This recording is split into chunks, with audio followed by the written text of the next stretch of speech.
Logan here, VIP TV, down at Elite Boxing in Bolton, when I'm about to chat to Imad Naseeb. Naseeb, yeah. Naseeb. Got it right, finally. Finally. But it's not the first time we spoke. We've spoke a couple of times. I think I first met you about 3 years ago, where you was picking up the Northwest Regional ABA title. What was that, 54 kilos, was that? I think when you spoke to me, I think I was 52, you know. 52? Yeah, but I got a bye that year. Yes. And then I went, and then I got beat in the semis, I think. And I think I went in again. Then I went in again as well, because that was, when I spoke to you, that was like no end of the year, wasn't it? Well, you were 23, and yeah. you've just told me you're 26 now, so yeah, you're right, it would have been 3 years ago. Yeah, so it was quite a long time ago, but I've seen you since then, haven't I? Yes. Not really spoke to you, but since then a lot's happened, like, so. Well, there has a lot happened, because you made your debut December last year, yeah. At the same place where you're returning for your second fight. Yeah. At the Bolton, what was it, Bolton Tough Street Stadium. Yeah. Bolton's football ground. Okay. And you had a fine performance against Jake Pollard, where you had a comfortable win, and you returned there a week on Saturday, and you're a kid who's from Warrington, am I right? Warrington, yeah. Proud from Warrington. I met you in Oldham the first time. It was Ashton-under-Lyne, but you were training with Hassan Fiaz at Next Gen, and then you found your way to here. So tell me how you found your way to Elite Boxing with. So like when Corona happened, I kind of wanted to turn over then. Yep. When I even spoke to you when I had that interview with you, then I said to you, like, I only want to do like a few more amateur fights, and then I want to turn over. I always wanted to turn over, so like I knew of Alex like from years before I even come to here. Tony Delaney actually mentioned him to me. Yeah. He mentioned a few coaches, and he mentioned Alex as well. So Tony was an amateur with you at Next Gen, wasn't he? He was an amateur coach, yeah, and Tony used to come here, do a bit of training here as well. Yep. He's opened his own gym now. Oh, Reese is his son. Reese he is was a boxer there with you. Tony was the coach, Reese used to box there. Tony used to train here with Alex, and he mentioned him to me. Even Hassan mentioned him to me as well, like he's a good coach. And you know what? I came here, I fought Anik from here in the... He's a very good kid. Elites. He's a good kid, yeah. He beat me. And then... I think I filmed it, actually. All right, okay. It was that 147 club, wasn't it? Salford, yeah. Walkden. Yeah. So he beat me. And then I made found my way here, started training with Alex, and then I ended up signing with him. But then I was meant to fight in September last year. In June, I actually had an injury. I didn't tell you about that, actually. I fractured my orbital bone. Oh, right. So now I've got metal plates in my face here. Bionic Man? What's that? Bionic Man? Iron Man. Iron Man. So I didn't end up fighting in September. I had about 2 weeks out of the gym, yeah. But then I was straight back in the gym, even though I couldn't spar and that. Then I made my debut in December on the Wasserman card. And you know what? It was brilliant. It was a top card to be a part of, because obviously our debut is always big for anybody. But then when I went there, and it was a big show, my lights, cameras, I had a photo shoot, I had a sick little walkout, everything. So, you know what? It was a top night, that, and I put on a top performance as well. Lower expectations. You're returning that there, but you're on one of our shows. It's a small show. I've seen the last show. We try our best, Stepped mate. up a little bit, haven't you? Yeah, with we the have. walkouts and the lights and everything. Yeah. So I'll make the most of it anyway. Do you know what I mean? I just need a ring, put a bit of music on for me to walk out, have a little dance. Let's find out a little bit more then, because we bumped into one another a few years ago. 70 odd fights as an amateur. Something like very that. successful. You're boxing the Cheshire Merseyside region. Finished your career in the Northwest. Phoenix Fire in Warrington. So they were Cheshire Merseyside, weren't they? In Cheshire, yeah. So I won a few titles there. I won 2 national titles with them, actually. When Corona happened, I wanted to turn pro. Started training with Hassan Fiaz. We made the plan to have a few amateur fights, and we had a few amateur fights, went in a few championships, and then obviously time just went on, and then now I'm here. But everything happens for a reason, really. I don't want to say that, I should have gone pro here, I should have done this, I should have done that. I mean, everything's been a blessing for me. Do you know what I mean? I'm always grateful for everything. Yeah. So and I take every fight as it comes. So now I'm focusing on this fight now next Saturday. I'm not looking past that. Day before weigh-ins, what you're hoping to compete at? Bantamweight, is it going to be? Yeah, so this fight is on the day weigh-in, so I'm doing super bantam. Yep. But I'm quite a big guy anyway, got muscles. But I do bantam, day before I could do that.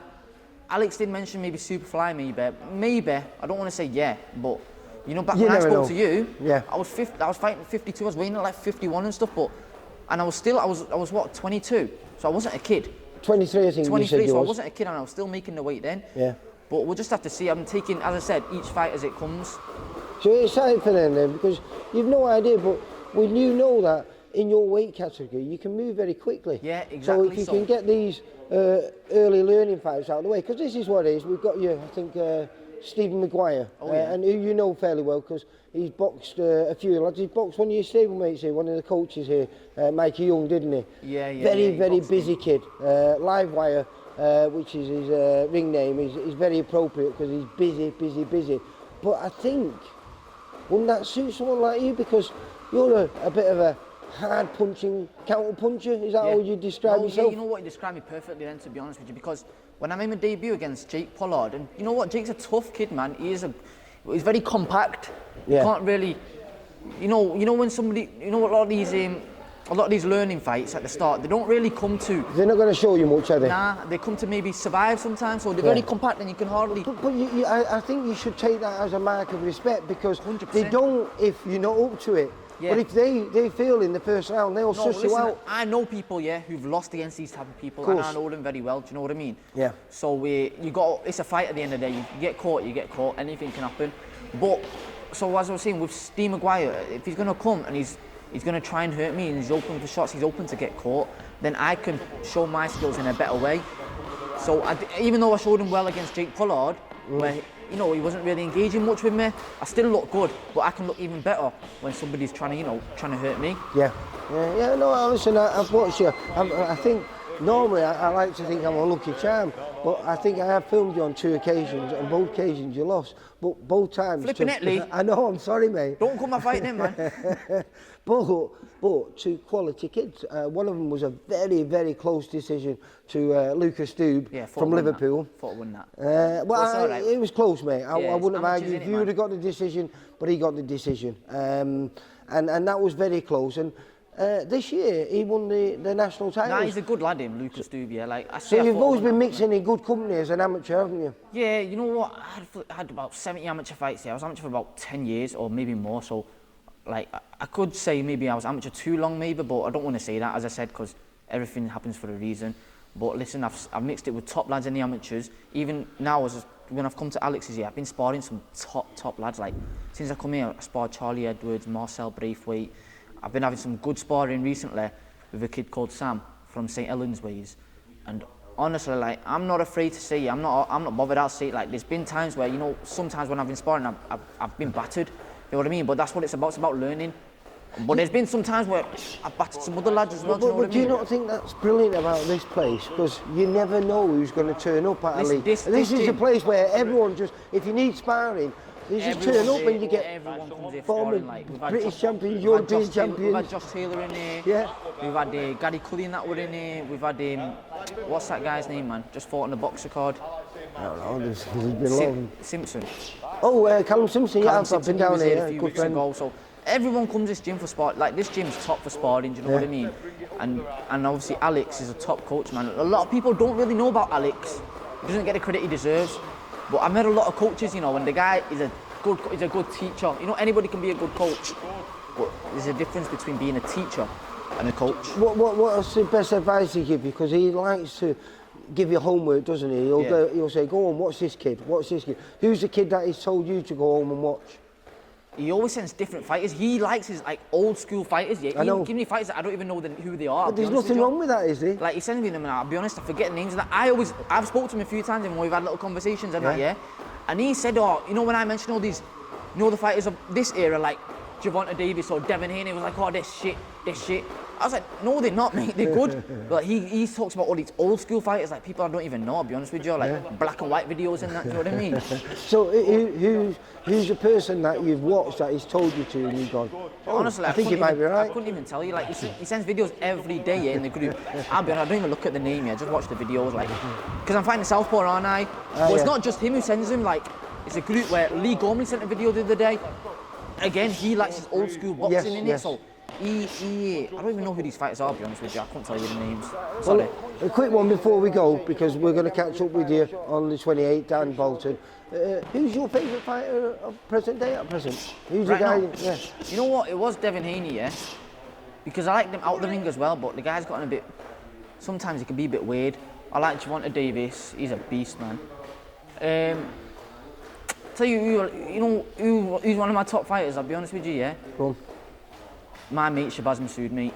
Yes. You know my mate, he's a good friend of He mine, used to yeah? box at my old amateur gym. Okay. With He's Lee a very Wyatt. good mate of mine, yeah, but I'll tell you now, mate. He's good, isn't He don't get the credit he deserves, mate. Like, he's good, he's very good. Again, no one wants to fight him. Nah, but you know what? He's fighting Liam Davies, yeah? He's gonna... Who wins? Obviously Shabazz, isn't he? He's going to knock him out, man. It's going to be a good fight though, isn't it? Yeah, nah, Shabazz will do him, but then after that, like, he didn't get when he beat Bateson, he didn't get the credit he deserved, and Bateson was a good win. I know Jack Bateson. I know. He's a very good kid. People don't realise how much of a good kid he is. GB number one for about Exactly. 5-6 years. Exactly, so he's a good kid, and when he beat him, he didn't really get the credit for that. But once he fights Davies and he beats him, he'll get the credit he deserves, like. Right, well listen, good luck with there's no more camp. I'm probably going to be the last session that you do and that I'm filming here. Something like that, yeah. Good luck with the last few days and preparation for next week. And we'll see you down there. And will someone be talking to you and saying 2-0? Yeah, hopefully, yeah. So catch me on next Saturday on the VIP show, fighting. Big knockout coming, bullet! And if you send me all your logos, we'll run them through the video for you. Shout out to all my sponsors, man. Big shout out to Harrison Co Solicitors. He's helped me out a lot. My uncle Assam, You and I Care, and Sandstone Limited. And a big shout out to everyone who's got tickets to come see me. I'll make it worth your while on next Saturday night. See you later, mate. Bye. Thanks, Lee. Right. For all boxing info, news and latest interviews, amateur and pro, across the north, click and subscribe. VIP Boxing Promotions. Also, Twitter, Instagram and Facebook.